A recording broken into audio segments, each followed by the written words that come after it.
مسیح کے بابرکت جلالی اور فتح مند نام میں آپ سب کی سلامتی ہو۔ جناب ڈی پی او صاحب، جناب ایس ڈی پی او صاحب، SHO صاحبان، تمام ہمارے مذہبی رہنما، چودھری صاحبان اور نوجوان، میری طرف سے آپ سب کو سلام۔ اس سے پہلے کہ میں مساق سینٹر کے حوالے سے بات کروں، میں تھوڑا سا اس سے پیچھے جانا چاہتا ہوں کہ چند روز پہلے مجھے اور چند اور دوستوں کو ڈی پی او صاحب نے خانوال بلایا، ہم سے میٹنگ کی اور اس مساق سینٹر کے حوالے سے ہماری کافی گفتگو ہوئی، اچھی تجاویز لی بھی گئی اور اس کو فنکشنل کرنے کے لیے بہت سے اقدامات کا بھی وعدہ کیا گیا۔ اس کے بعد کل ہمارے ڈی پی او صاحب کی وساطت سے ہمیں لاہور آئی جی صاحب کے آفس میں بلایا گیا، جہاں سے پورے پنجاب کے مسیحی رہنما اور سیاسی رہنماؤں میں سے شاید ہم 2 لوگ تھے، ہم کو وہاں پہ بلایا گیا۔ وہاں پہ جب بات چیت شروع ہوئی تو یقین جانے یہاں پہ تو پریس والے بھی موجود ہیں اور فوٹوگرافر بھی موجود ہیں، لیکن بحکم آئی جی صاحب تمام لوگوں کو اس میٹنگ ہال سے نکال دیا گیا۔ اس کی وجوہات بہت سی ہیں، لیکن ہم سے یہ وعدہ لیا گیا کہ جو بھی یہاں پہ بات ہوگی خصوصی طور پر انویسٹیگیشن کے حوالے سے، تو وہ ہمارے پاس امانت ہوگی۔ تو وہ باتیں جو تمام جو انسیڈنٹس ہوئے ہیں جڑاوالا میں، فیصل آباد میں، سرگودا میں، قصور میں، خوشاب میں، اس کے متعلق جتنی بھی انویسٹیگیشنز ہیں وہاں پہ تمام آئی جی صاحبان، ایس پی صاحبان جو متعلقہ تھے وہاں موجود تھے، اور یقین جانے کہ جس باریک بینی سے ان تمام واقعات کی تحقیق گئی، تفتیش کی گئی ہے، جب ہمیں ان باتوں کا پتہ چلا تو ہمارے سر شرم سے جھک گئے۔ میں بڑے افسوس کے ساتھ یہ بات کہہ رہا ہوں کہ جب سارے حالات سے آگاہی ملی اور نہ صرف زبانی بلکہ وہاں پہ سلائیڈ اسکرین پہ چلا کر دکھایا گیا، میں ایک واقعہ کا ذکر نہیں کروں گا کیونکہ وہ ساری انویسٹیگیشن جو ہمارے ساتھ شیئر کی گئی ہیں وہ آئی جی صاحب کے حکم سے ہمارے پاس امانت ہے، ہم اس کو ڈسکلوز نہیں کر سکتے، لیکن ان واقعات کو روکنے کے لیے جو ہم اقدامات کر سکتے ہیں وہ میں آپ کے ساتھ ضرور شیئر کروں گا۔ سب سے پہلے آج کل سوشل میڈیا کا دور ہے، لوگ بلا وجہ سوچے سمجھے بغیر کسی تحقیق کے پوسٹیں لگانا شروع کر دیتے ہیں۔ میرے پاس ایک پوسٹ آئی، میں نے جب اس کا نمبر دیکھا تو میں نے اس کو کال کی، میں نے کہا سورس آف انفارمیشن کیا ہے؟ مجھے تو کوئی پتہ نہیں، مجھے تو کسی نے بھیجا ہے۔ تو میں نے کہا یار یہ ایسی حرکتیں کیوں کرتے ہو؟ میں اپنے نوجوانوں سے جو سوشل میڈیا پہ ہے گزارش کروں گا کہ کوئی ایسی پوسٹ شیئر نہ کریں، کوئی ایسی بات پہ سبسکرائب نہ کریں جس سے نہ صرف ہمارے ملک کی بدنامی ہو، ہماری قوم کی بدنامی ہو، ہمارے لوگوں کی بدنامی ہو۔ ہاں اگر کوئی واقعہ ہوتا ہے اس کی تحقیق ضرور کر لیں۔ اسی واسطے ہی یہ جو مساق سینٹر بنایا گیا ہے، میں آپ کو بتانا چاہتا ہوں کہ اس کے واسطے آئی جی صاحب بہت کنسرن ہے۔ انہوں نے بار بار اس بات پہ زور دیا کہ مساق سینٹر کو جتنا بھی ہم فیسیلیٹیٹ کر سکے کریں گے اور جتنا اس کو فنکشن کر سکے کر سکیں گے۔ اسی بات کو ڈی پی او صاحب نے بھی کرایا، اور جب یہ بات ہوئی کہ ہم میاں چلے آنا چاہتے تو میں نے کہا جی ویلکم، اس سے بڑی ہمارے لیے خوشی کی اور کیا بات ہوگی کہ آپ خود آئیں، مساق سینٹر کو بھی دیکھیں اور ہمارے لوگوں کو بھی آ کے ملیں اور ان کے دکھ درد بھی سنیں۔ تو میں ڈی پی او صاحب کا نہایت شاکر و ممنون ہوں تو انہوں نے اپنی قیمتی وقت میں سے آج نکالا اور ہمارے ساتھ بیٹھے ہماری گفتگو سنی۔ اس میں آپ کو بتانا چاہتا ہوں کہ یہ ہماری انکریجمنٹ ہے، ہماری دل جوئی ہوئی ہے۔ آپ سب کو یاد ہے کہ جڑا والے میں ایک کرسچن اسی صاحب تھے، شوکت مسیح صاحب، ان کے متعلق جب بتایا کہ ان کا بیان سنایا گیا تو اس نے کہا کہ میں ایک مسلمان بھائی کا شکر گزار ہوں کہ اس نے میری وہاں پہ جان بچائی ہے۔ یعنی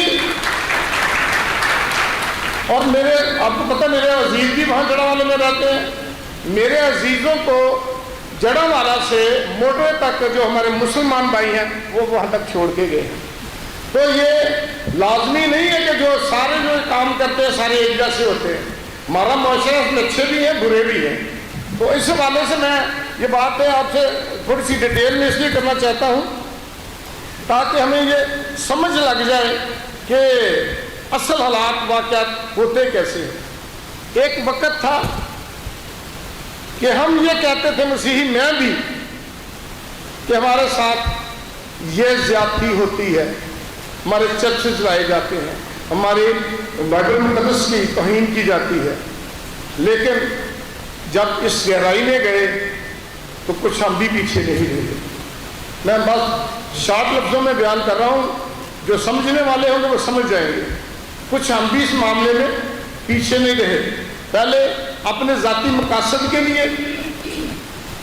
اپنے فوائد کے لیے یہ ہر بات استعمال کیا جاتا تھا، اور اب ہمارے کچھ مسیحیوں نے بھی اپنی ذاتی رنجشیں دور کرنے کے لیے، مفادات کے لیے اسی رنگ میں رنگے ہیں، جو کہ نہایت شرم کی بات ہے، نہایت شرم کی بات ہے۔ اس لیے اب میں ساتھ سینٹر کے حوالے سے میں ایک بات آپ کو بتاؤں کہ جو چوکتی چکا میں ایک ہاتھا تھا، وہ ایک نام نہاد آدمی ہے، میں ان کا ریزگنیشن نہیں بولنا چاہتا، وہ وکیل صاحب، انہوں نے ایک غریب آدمی تھا یونس مسیح، اس کے ہاتھوں پہ قبضہ کیا ہوا۔ تو اسی میں ساتھ سینٹر کے حوالے سے رپورٹ تیار ہوئی، اور وہ جاتے جاتے جاتے جاتے ڈی پی او صاحب کے نوٹس میں آئی، اور ڈی پی او صاحب نے ذاتی دلچسپی لے کر متعلقہ سی پی او صاحب کو، متعلقہ سچو صاحب کو احکامات جاری کیے کہ اس غریب کا اس کو حق دلوایا جائے۔ تو اس احکامات کی بدولت آج وہ جو یونس مسیح ہے اپنے ہاتھے میں بیٹھا ہوا ہے، اور اس کو حق مل گیا۔ جب کسی چیز کی بنیاد رکھی جاتی ہے تو ایک ہی دن میں اس کے فائدہ آنا شروع نہیں ہو جاتے۔ اگر ہم کوئی پھلدار پودا لگاتے ہیں تو وہ بڑھتے بڑھتے بڑھتے دیر کے بعد پھل دیتا ہے۔ مجھے یہ یقین کامل ہے اور امید واثق ہے کہ یہ مساق سینٹر ہمارے لیے ایک دن بہت بڑا پھلدار درخت بنے گا، اور ہمارے مسیحی لوگ اس سے فائدہ اٹھائیں گے۔ اب اس کی بنیادی وجہ کیا ہے؟ بہت سے ایسے لوگ ہیں جو وقت پر اطلاع نہیں دے سکتے، ایس ڈی پی او صاحب کو، ڈی پی او صاحب کو، ایس ایچ او صاحب کو، لیکن مساق سینٹر ایک ایسی جگہ ہے تو جب بھی آپ جائیں گے وہ آپ کو کھلا ملے گا، اور آپ کی بات سنی جائے گی، اور متعلقہ جو افسران ہیں ان تک پہنچائی جائے گی۔ میں آپ کو یقین دلاتا ہوں اس بات کا، تو کیونکہ ہمارے ساتھ تو یہ واقعہ ہو چکا ہے، اس لیے میں نے اپنا ذاتی واقعہ آپ کے ساتھ شیئر کیا ہے۔ میں چاہوں تو بہت لمبی بھی بات کر سکتا ہوں، لیکن وقت کی نزاکت کو مد نظر رکھتے ہوئے مجھے پہلے بتایا گیا تھا کہ ڈی پی او صاحب کی میٹنگز ہیں۔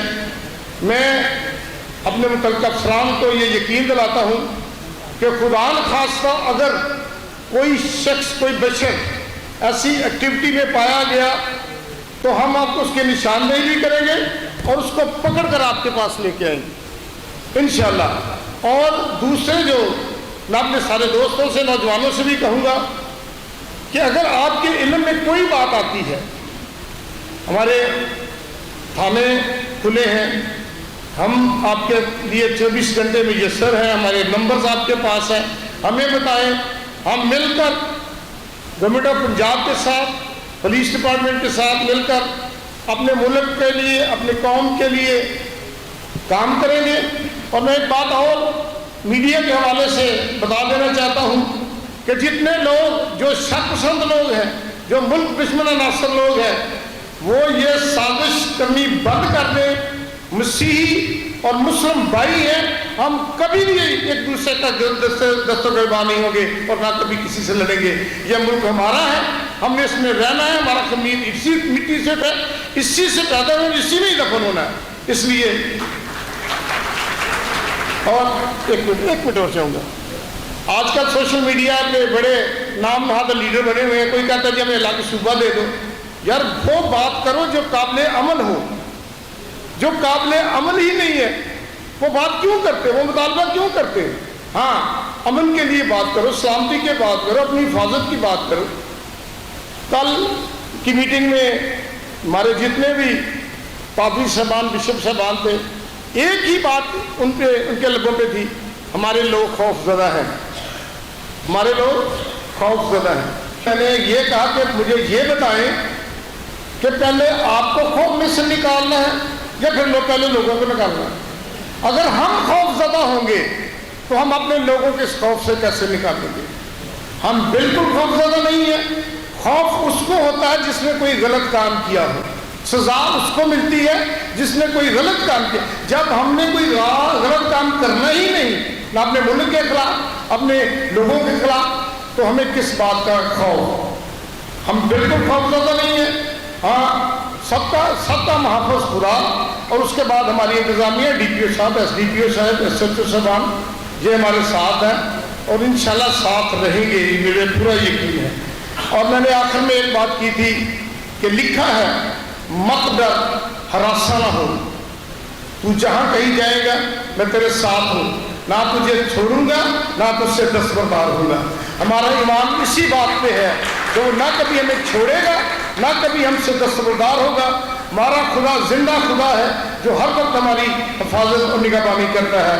میری دعا ہے کہ آپ سب کو خدا اپنی پناہ میں رکھے, اپنے زور بازو کے نیچے رکھے اور آپ کو پناہ دے. بہت شکریہ.